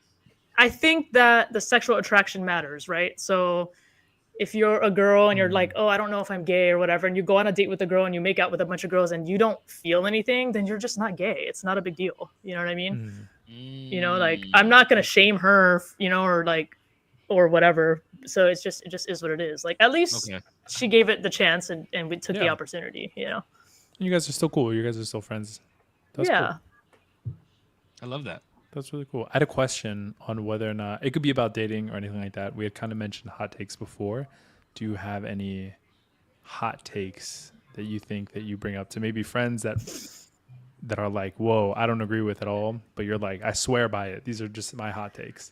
Maybe non-political. It doesn't matter. You could be political. I don't mind. This is kind of the approach, and it doesn't have to be the first date, but I think it is very important to figure out the relationship the person that you're dating has with their parents, because that's how they learn to love, right? Everybody learns to love from their parents. And I've found that it's a direct correlation with how they approach everything in life. Learning their love languages, that's like one of the more common things. Learning like personality traits can be helpful because, you know, you learn about how this person solves problems, how this person sees things. You know, different personality traits, they take words more seriously than actions or vice versa. So those type of things are really important because if you don't get to know that person, you might be translating things to them in a way that is just not going to work for them. Or with the love language thing, you're going to be giving them love in a way they don't receive love, you know? So you kind of resentful that's a first date. Those moments. That's a first date thing though for you? I'm saying it's not necessarily a first date thing, but it's things that you want to keep in mind if you're going to continue to date somebody, because if they don't have good parents, or not even just that, if they don't have a good like foundation structure of like people to fall back on, whether it be a strong group of friends or good community, you know what I mean? Like who's giving them life advice? You know, are they someone that like believes in therapy? Are they someone that like has bad habits, drinking, smoking all the time? Like they don't take care of themselves. Like what kind of lifestyle does this person lead? I don't know. I think all of these things kind of matter, right? Because you're trying to figure out how this person is going to be in a relationship with you. Interesting. That's very interesting. The parent thing is an interesting one. Yeah, that was really good. I don't even know if that's a hot take, honestly. That's just, I feel like that's just right. But I mean, that was really good. I don't know. I think it's a hot take for me. I don't agree. I don't agree with the parent thing, but I agree. Well, think about it this way too. Word, okay. And I'll just give you an example. My niece was dating this guy one time, and if she asked that question, right, the parent thing or whatever, it would have seemed fine. But he was so close to his mom that the mom literally lived with him and did everything for him. So she was like, I don't know where I fit with this guy. Like it's just kind of awkward because I go over to the house and hang out and like his mom's there. And like she cooks for him, she does his laundry. Like this is a grown ass man. So I was like, ooh, I don't know. Like I don't know how you navigate that. I couldn't even tell you. Ooh, yeah, because I think a lot of times when we talk about parental issues and how they affect our relationships, I think a lot of us our mind is so easy to drift to like the vacant parent, right? Like the absent, but then we don't think about the overcompensating, right, mother, or the overcompensating father, which causes a whole different set of issues, right? Like the daddy's little girl, right? Like the boy is never good enough because daddy can always do better, you know, like that does play real life issues in some relationships. Daddy now. Hey, some girls you're just not, like, until daddy's not daddy no more, you're just not. You're just. I think I honestly think, from my experiences, I've actually had not just like date relationships, but like relationships with people that have been better when they haven't had their family, like their parents in the picture, or didn't learn love from their family, so they learned love from like their friends and stuff like that. And I'm one of those people, you know what I mean? I didn't feel love from my parents until I was like in my 20s. So that's the only reason I don't agree with that one, just because I've met some great fucking people in this world who didn't have their parents, and they just are the most loving people I've ever met in my life. Well, I'm not saying it as like as it's just a negative thing, but it's something to consider, you know what I mean? Like in your case, you were able to have some sort of structure in your life that was different from that. You know what I'm saying? But I'm not saying it's like an end all be all. Like, oh, you have to have good parents. Like, obviously. Oh, okay. I get what you're saying. That's not what I'm saying. But learning about that can sometimes help. It's not always the case, you know. Okay, no, because the way you were saying it, it sounded like you had like a checklist in your head. Like, okay, good parents, good. Love languages, I agree with. Good. Like that's just how it came off to me. So I was like, I don't know. But I get what you're saying. There's certain things that you're like, it's just something to you know what I mean? Because and I'm thinking more along the lines of like the extreme, right? Like if you're on a date and this person keeps fucking FaceTiming their mom, it's like, okay, dude, like I went on a date with a girl in LA and she was like talked about her mom the whole time, and I was like, the fuck, like, am I gonna meet her tomorrow? Like, what the fuck's going on? Like, it's almost like you feel like there's something there where it's like, dude, would she even let you date? Like, you know what I mean? So curfew up after this? To get back home?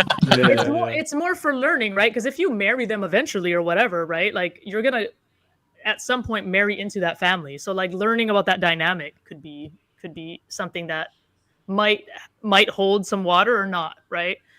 Just understanding the situation and their life situation, how they were brought up. No, I agree with that. That's why I was saying that. I don't even know if it's a hot take, but I guess Cisco. That was really good. No, it's not a hot take now. It's not a hot take now based on what that was really good. What she just said, yeah. That was really good, but it's something that I didn't even think about. Getting into like the details of, like you said, maybe not a first date, but overall long term, making sure that structure is something that you could meld well with. Yeah, I think first date should probably be like a lot more lighter, a lot more fun, and then just kind of getting to know like the basics, you know, like kind of like. Are they shopping cart? Do you return your shopping cart? No, just like more basic stuff like hobbies and like that kind of thing. Okay, so we'll go to some of the weird questions since we've been on such heavy subjects this whole time. When you brush your teeth, Lucy, do you wet your toothbrush first, or do you put toothpaste and then wet your toothbrush? I put toothpaste and then I wet my toothbrush. Oh no! Like a champion. No. Wait, do you do that too? Yeah, no. I get my teeth whitened. I was trying to think of the order because I was like, wait, did she just answer wrong? Hold on. There's no wrong way. Let's look it up. The way that as long as you floss, go to the dentist, and I get my teeth whitened with like UV light or whatever the fuck it's called. Toothpaste. My dentist is like, are you actually have toothbrush teeth first? Wait, what is it? Oh, those are sick. Teeth gems. Oh yeah, those are cool. I had a friend who did that, and I always got worried that she would like eat something and like accidentally swallow it. But low key. That doesn't happen. That's not. I don't know what the fuck she did to these. These are like won't fucking come off. My friend had a bigger one and it came off. And all right, here's another one. That's scary. Yeah. Do you eat chicken wings? Yes. Flats or drumsticks? Both. If you had to pick one. If you had to pick one. Probably drumsticks, I would say. Oh, Lucy! Why are these divining questions? Off of that, just really quick. It's just questions that we've talked about. If you're eating chicken wings, now let's say you have your drumsticks, you got your set right there. Right next to them, are there fries? Oh, this is a good one. Or are they breadsticks? You guys are really going to be disappointed by this answer. I rarely eat fries. I eat like all meal preps right now. So would you rather have fries or breadsticks? But if you had to have fries or breadsticks. If you had to pick between fries and breadsticks next to your chicken wings, what's coming next to them? Your drumsticks. Probably fries. I don't think they even serve breadsticks here in Hawaii. Yes, Lucy. Thank you. I appreciate that. Yeah, it would be fries. Absolutely. Breadsticks is weird. They only have that at like... Breadsticks at like Epic Wings or whatever. That's what I'm saying. Well, we don't have that here with wings. Breadsticks are not for wings. I've never seen that. Breadsticks are for wings. No. All right. Only Olive Garden. Die on that hill. Yeah, breadsticks are only allowable at Olive Garden. Olive Garden's fine. All right, give me one more. D, give me or Korpsx. Do you remember one of those questions that we've asked like that before in the past? They're not defining, Lucy. We don't judge you for any of these things. I promise. That's not maybe the drumsticks. Like. Maybe the drumsticks, but no, because we've all disagreed on these except for the drumstick. Oh, okay. Here's the one. Best flavor of ice cream. Yeah, I was about to say best ice cream. Oh my god, I'm the worst because I don't even eat ice cream. But you're like on your health stuff for real. Yeah, you're saying like meal preps, no ice cream. All my meal preps are in the fridge, and I pop them in the microwave for 2 minutes, and I literally bring those to work.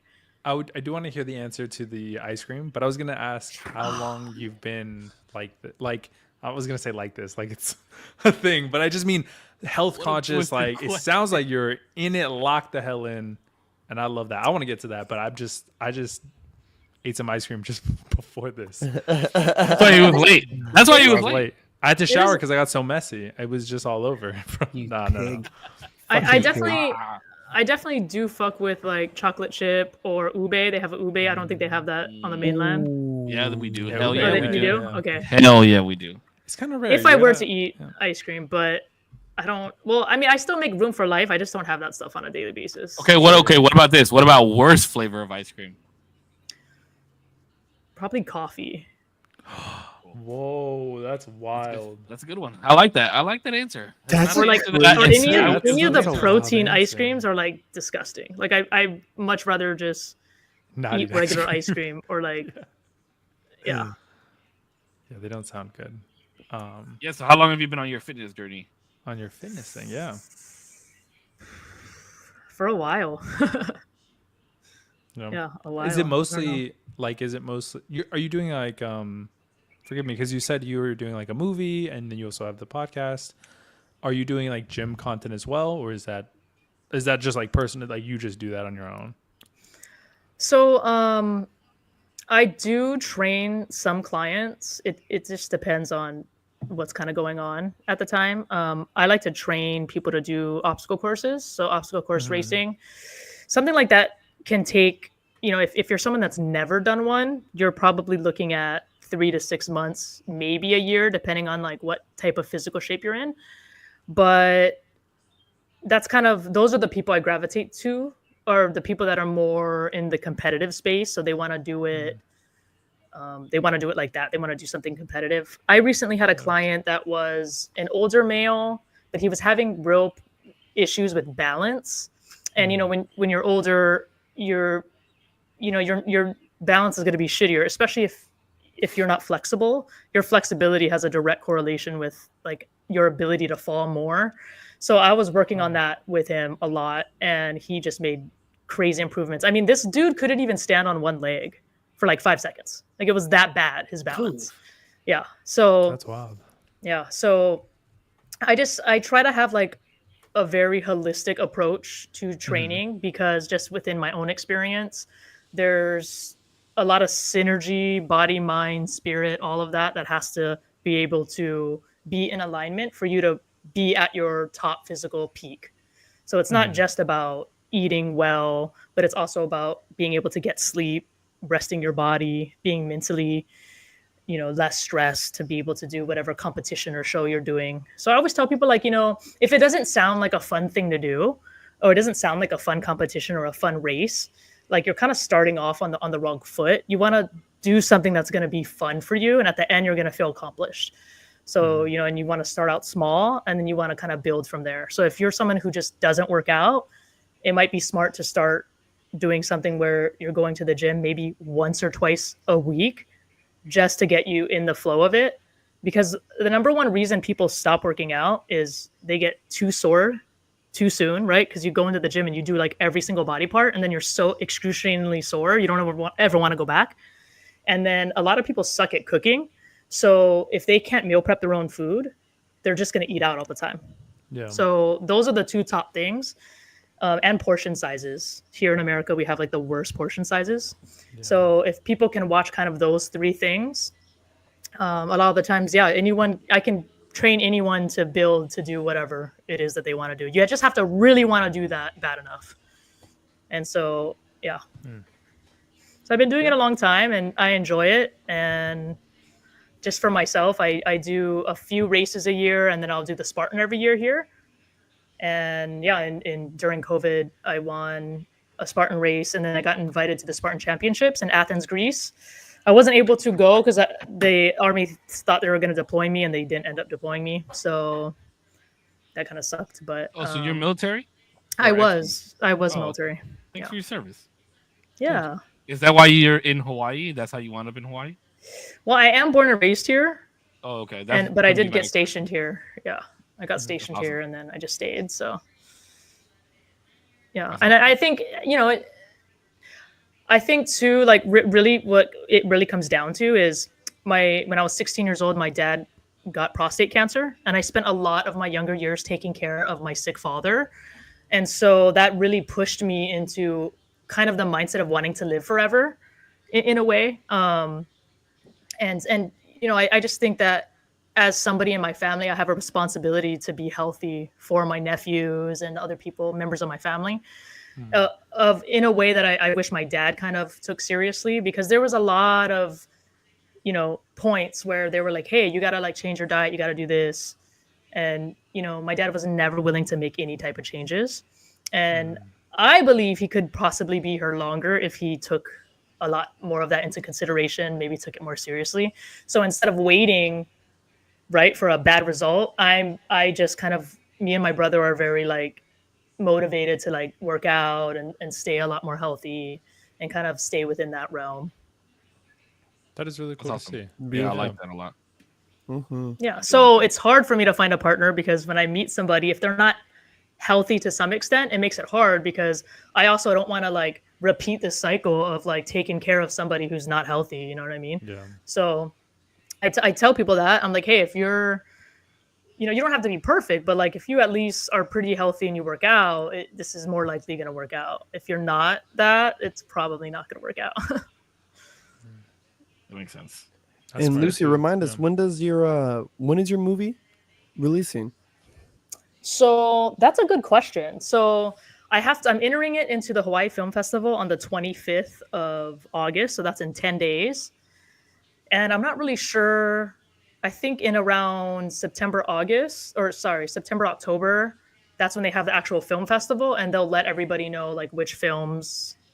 I'm not sure if they do all the films or how that works, but I might do a screening around that time out here on my own. But I will be dropping the trailer for it at least in the next 10 days. So look out for that. So the trailer will be coming out. Oh yeah, make sure you send it to us too, because we're all still in that group chat. So like we can make sure that we share it, post it, and all that. Yes, definitely. Thank you. I'd appreciate that. That'd be cool. Okay, so as we're closing out, Lucy, is there anything that you want to tell the listeners or people that are viewing live? Is there anything that you want to share just as a closeout? We always do, like, we all have our little sayings and things that we do. Like, I have a saying, and so if there's anything that you want to say to people listening before we close out, that'd be awesome. There's a couple things, and I wrote them down earlier, and so I was like, oh, I don't want to forget to like kind of mention it. I think just in encompassing the topics that we were talking about, specifically more with the adult content stuff, I don't really think it's a matter of like, is it wrong or right? I think it's more of a matter of, are we lying to ourselves about the effect it's having on us? So that's something I just kind of want to leave out there. And then also, I just think with anything, if you are doing something that has more of a positive effect on your life, I think it's something that you could consider continuing to do. And then the latter of that. So if you're doing something in your life and you're feeling like it's bringing too much negativity, guilt, shame, whatever, then maybe it's something you shouldn't be doing. So I don't know. I just leave everybody with that, some thoughts, things to think on. I like that. I do like that a lot. I like that. Thank you, Lucy, so much for joining us. So to everybody listening, this is Lucy Dorado. Lucy, tell us again your Instagram handle and YouTube handle so everybody can follow you. Yes, please follow me on Instagram at Lucy in the Gym with Weights, and on YouTube at youtube.com/Lucy in the Gym. Thank you. So thank you guys all for tuning in to another episode of the Usual Tuesday podcast. To our beautiful community, thank you guys so much for sticking with us. 85 episodes is a lot. Make sure you guys visit korpscollection.com and pick up that Kagini merchandise. Korpsx just texted me earlier today and was like, damn, dog, everybody's buying the Kagini shit. Use code SAVE1. Appreciate you guys. They come in the shorts, the hoodies, sweaters, crew neck sweaters, and shirts. So make sure you get your favorite color and use code SAVE1. But as always, you guys stay healthy, stay happy. I love you. Keep smiling, and we'll see you guys on the next one. Go for it, Putch. Oh, shit. Korpscollection.com. Y'all know the deal. Big Korps. Thank you, everybody. Save 0%. Lucy, thank you again for being such an amazing guest and just dope conversation. Yeah. First female guest of the UTP. Yay. So, oh, yes. for all you people Who says these things about me? Fuck He's off. So sexist. Sexist fuck. Yeah, but of course, as you guys know, I always do my little sign off, and today I stumbled upon Romans 14, chapter 19, where it says, "Let us therefore make every effort to do what leads to peace and to the mutual edification, and do not destroy the work of God for the sake of food. All food is clean, but it is wrong for a person to eat and consume anything that causes someone else to stumble. It is better not to eat a meal or drink wine, to do anything that will cause your brother or sisters to fail." I think that's one to think about. Yeah, even the things that we consume, people, let us not break the peace that we hold mutually with our brothers and sisters. I think we can find more common grounds. Yeah, until next time. I hope you have a good day, week, month, year in life. Dang, that was good. I love Romans. It's a good book. That was a really good one. Thank you, Lucy, again for coming on. Hopefully we can have you again. You were really great. You're super knowledgeable about like all the stuff that you're doing, and I'm excited for all the work that you're doing. So thank really you. Cool. Appreciate it. Absolutely. 100%. Thank you everybody on the Usual Tuesday podcast for watching, viewing, subscribing, whether you're watching right now live or on the playback. We appreciate you always. Alrighty, be safe. We'll see you in the next one. Peace. Alrighty, everybody. Love y'all. All right, you guys. Love y'all. Bye. Be safe. Be safe.